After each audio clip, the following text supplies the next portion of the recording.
ખ્રિસ્તી ઈસુના નામમાં હું રમેશ તારું આપ સર્વનું અમારી આ ગુજરાતી બાઇબલ રીડિંગ ચેનલ પર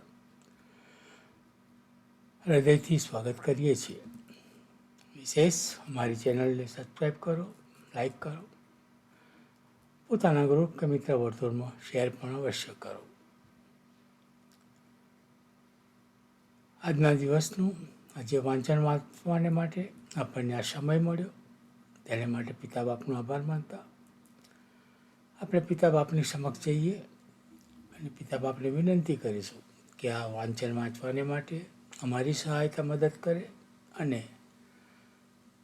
આપ સર્વે શ્રોતાજનોની પણ સહાયતા મદદ કરે. તો ચલો એક ટૂંકી પ્રાર્થનામાં જઈશું અને પછી આજના પવિત્ર વચનોમાં જઈશું.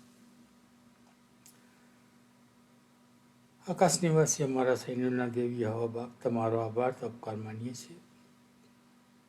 એક નવો દિવસ તમે અમારા જીવનમાં આપ્યો અને એ દિવસને આશીર્વાદિત કીધો અને આ સમયે તમે અમને આ તક આપી કે અમે તમારા જીવંત અને પવિત્ર વચનોનું વાંચન કરી શકીએ. આ તમામ બાબતોને ધ્યાને લઈને અમે પિતા બાપ તમારો આભાર માનીએ છીએ, તમને ધન્યવાદ આપીએ છીએ. આ વચનો વાંચવાને માટે અમારી સહાયતા મદદ કરો અને આ વચનો શ્રોતાજનોને સમજવાને માટે પણ સહાયતા મદદ કરો. આ વચનો વાંચીને અમે ભૂલી ન જઈએ, પણ એ વચનોને અમારા માટે ઉપયોગી પાત્ર બનાવીએ એવી કૃપા તમે થવા દો. અમારી ટૂંકી પ્રાર્થના તમારા પુત્ર ઈસુ મસીહના નામમાં તમારી સમક્ષ લાવીએ છીએ. સાંભળીને તેનો સ્વીકાર કરો બાપ. આમીન.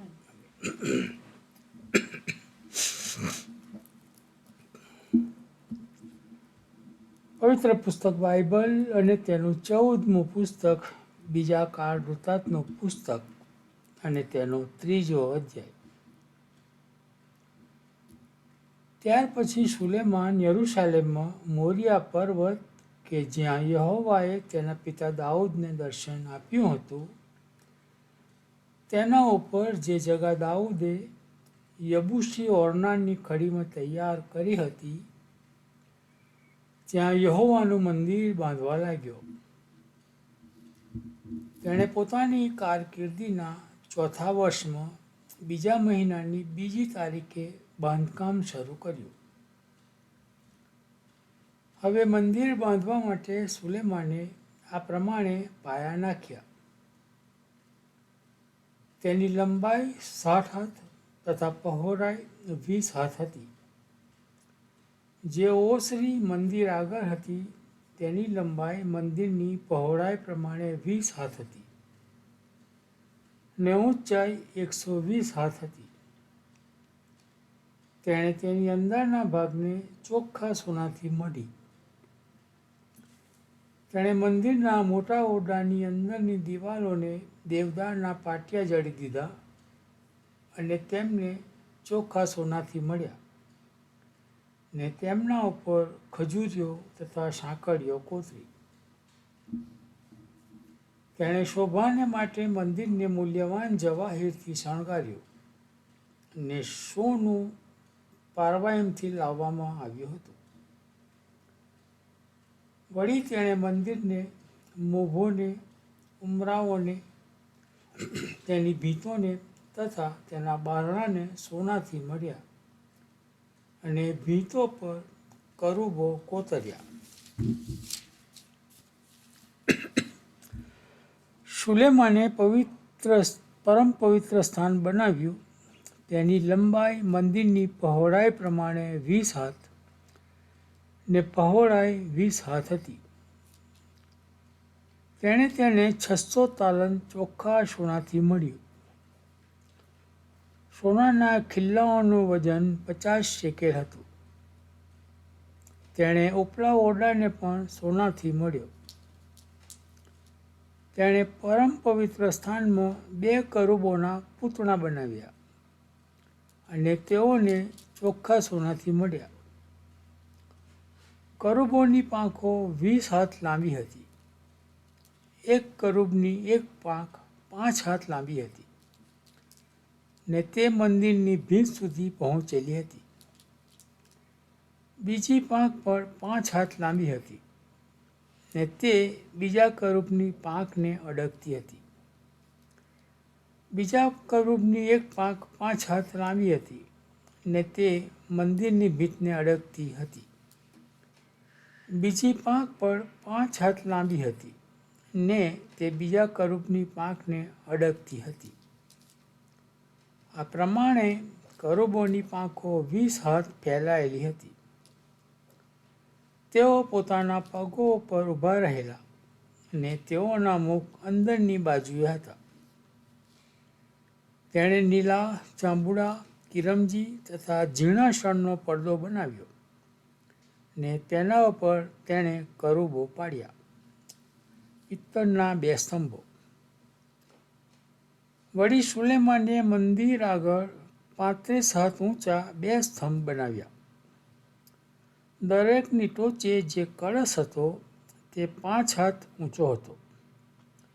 તેણે સાંકળો બનાવીને તેમને સ્તંભોના કળશો પર નાખી. તેણે 100 દાડમ બનાવ્યા ને તેમને સાંકળો પર લટકાવ્યા.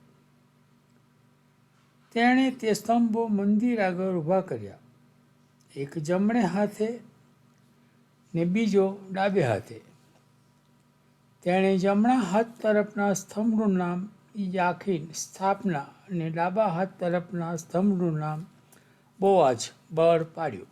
પ્રભુ આ વાંચેલા વચનોને પુષ્કળ આશીર્વાદિત કરો અને આ સમજવાને માટે સઘળા લોકોની સહાયતા મદદ પણ કરો. બાપ પ્રાર્થના કરી છે. હે મારા પ્રેમાળ પરમેશ્વર પિતા, અમે તમારો આભાર માનીએ છીએ પ્રભુ કે તમે અત્યાર સુધી મેં સાચવ્યા, સંભાળ્યા પ્રભુ. અમારા જીવનમાં નવીન અને સુંદર દિવસ આપ્યો, એના માટે પણ મેં તમારો પુષ્કળ આભાર માનીએ છીએ.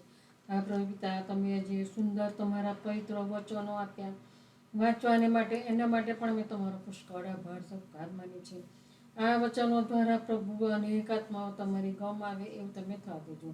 જે તમારા બાળકો આ વચનો સાંભળે છે પ્રભુ, એક એક બાળકને પણ તમારા આશીષ અને તમારી કૃપા આપજો અને એ લોકોને પણ વચનો સમજી શકે એવો આત્મા તમને પૂરો પાડજો પ્રભુ. જેઓ બીમાર છે તેઓને સાજાપણું આપજો, દુઃખિત પરિવારને દિલાસો આપજો, નિરાધાના આધાર વિધવાના બે અનાથોના નાથ તમે થજો. જે ઘરમાં મરણે પ્રવેશ કર્યો હોય એ દુઃખિત પરિવારને તમે દિલાસો આપજો. જે લોકો એક્સિડન્ટમાં ગવાયા છે એમના ઘરને તમે રૂજો પ્રભુ. જે લોકોને રહેવાને ઘર, ખાવાની અને પીવાના પાણી, પહેરવાની વસ્ત્ર અને નોકરી નથી પ્રભુ, એ સર્વ માટે મેં માગીએ છીએ પ્રભુ. સર્વ સારાવાના બાપ તમે તમારા ખુદ ભંડારમાંથી પૂરા પાડો. તમારા સંતો સેવકોના મુખની વાણી તમે થજો. એ દ્વારા અનેક આત્માઓ તમારી ગમ કરે એવું તમે થવા દેજો. જે તમારા બાળકોને સતાવે છે પ્રભુ, એ લોકોના હૃદયમાં તમે વાત અને વ્યવહાર કરો, એ લોકો તમારા બાળકો બની જાય એવું તમે થવા દેજો. જે સતારેલા છે એમના હૃદયમાં પણ તમે વાત અને વ્યવહાર કરો, મજબૂત બનાવો, તમારી પર દ્રઢ વિશ્વાસ રાખે પ્રભુ, અને તમારા માર્ગમાંથી ખસી ન જાય એવું તમે થવા દેજો. એ લોકોની સતત તમે કાળજી લેજો પ્રભુ. અમારા અમેરિકા દેશને અમારા પ્રેસિડેન્ટને પણ તમારા આશીષ અને તમારી કૃપા આપજો પ્રભુ. અમે શું માગ્યા, કારણ કે માગ્યા કલ્પે આગળ તમે સૌનું જાણો છો, પૂરું પાડો છો, એના માટે પણ અમે તમારો આભાર સત્કાર માની છે બાપ. અમારી ટૂંકી પ્રાર્થના તમારા દીકરા ઈસુ ખ્રિસ્તના નામથી માગીએ છીએ. સાંભળો અને સ્વીકાર કરજો બાપ. આમેન.